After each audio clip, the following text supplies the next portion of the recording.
Okay, joining me now is Jane Oates, the Assistant Secretary of Labor in the United States, and she's here for her first SkillsUSA National Championship. So Jane, how do you like it so far? I'm just blown away. It's just amazing to see, first of all, the quality of what's going on here, but also the energy. I mean, the state directors, the teachers, the sponsors, the kids, that both secondary and post-secondary, and boy, the commitment that business and industry have made here. Most of the judges, they've given the material. People wouldn't believe it. It's something you have to see to even be able to get a good visual. Well, so you said something there that really strikes a chord with me, is that, you know, industry and education coming together. So many times the industry and the educators that train for that industry don't talk. That's right. And here is a good example of what happens when that comes together, isn't it?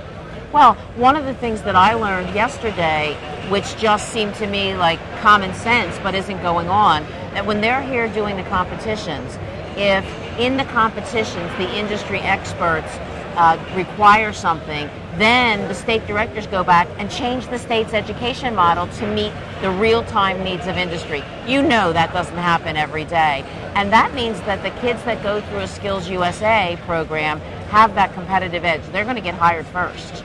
The other thing about SkillsUSA, it teaches all the skills. But one of the most important things, I think, to me and to employers, it teaches employability skills. How important is it to be reliable to an employer? Show up to work every day on time.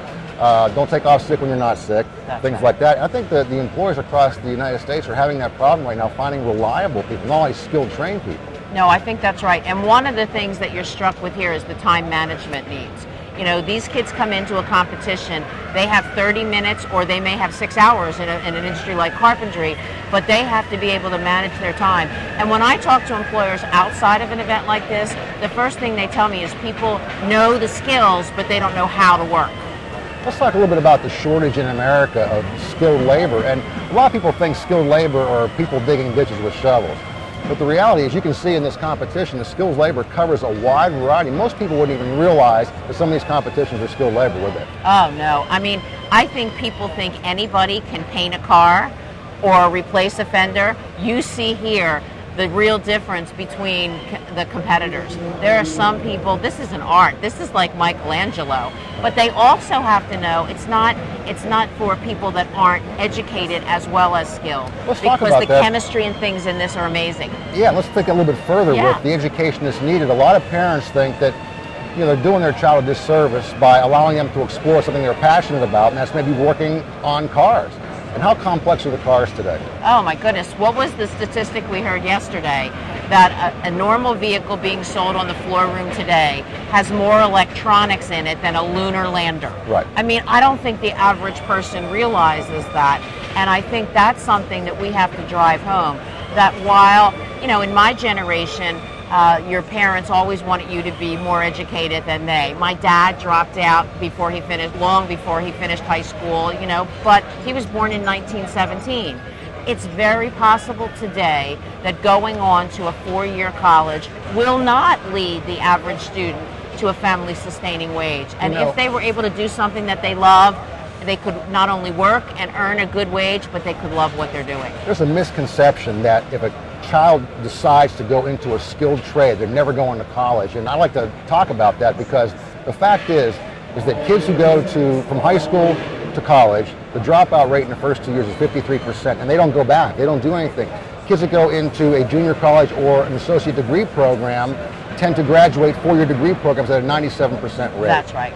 And, you know, one of the things I've been talking to people about here, one of the ways the federal policy can really help is to make sure we're investing in stackable credentials, industry-recognized credentials, and in our programs like our registered apprenticeship programs at Labor, we're able to really start moving to get those, you know, skilled registered apprenticeships aligned with community college credit. So if a kid is 18 and goes into a registered apprenticeship program, they can choose to get a 4-year degree later in their life, but they already have a start. It's not two separate paths. It's really well integrated.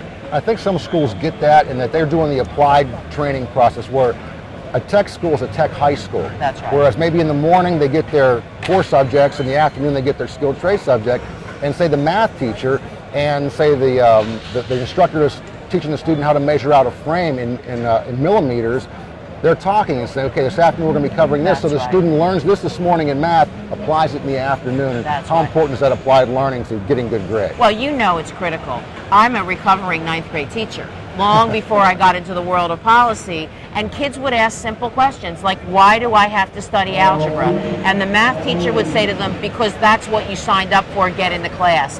The algebra teacher had no idea what the applications for algebra were in the real world. When we marry a CTE professional with a math teacher or a science teacher, we put them together. We're not only able to answer those questions in a real-time way, but we're able to let kids innovate. Where else could it be? And they automatically learn because they have a need to know it. That's right. Correct. That's exactly right. So Jane, going on from here, what do you do? I mean, as far as, you going to come back, or are you going to? Oh, this is not my last time here. Yeah. But I'm going to spread this. You know, I'm going to talk to employers about what I've seen here, about how this is a really valuable pipeline for the workforce shortages that they complain about all the time. And then my partner is here also from Career and Technical Education, Brenda Dan Messier. We're going to continue to push policy that doesn't give out federal money unless people are working on stackable credentials, industry-recognized credentials, and this academic and career and tech alignment. Right. All we need now is a good PR campaign for hard work and skilled labor, and SkillsUSA, and we have it made. That's exactly right. And you're part of that, so thanks for coming in and talking to us today. Thank you very much. Nice meeting you. Really appreciate it. Nice meeting you.